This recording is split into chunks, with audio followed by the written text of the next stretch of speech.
अथ चित्तं समाधातुं न शक्नोषि मयि स्थिरम् अभ्यास योगेन ततो मामिच्छाप्तुं धनंजय।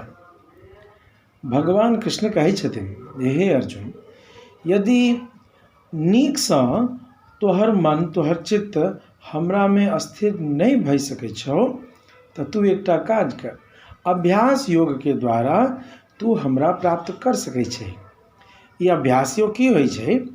भगवान के एना बुझैत जे भगवान स्वाभाविक रूपसँ अत्यंत ही सुंदर छथिन, सुशील छथिन, सुहार्द्र अर्थात शुभ चिंतन करै छथिन, वात्सल्य, कारुण्य, माधुर्य, गंभीरता से युक्त छथिन, अत्यंत उदार, शूरवीर, पराक्रमी, सब कुछ जानने वाला छथिन, सत्य काम, सत्य संकल्प प्रभु छथिन, सब जगह इनकर ऐश्वर्य पसारल छै और सब काज के मूल कारण भगवाने छथिन।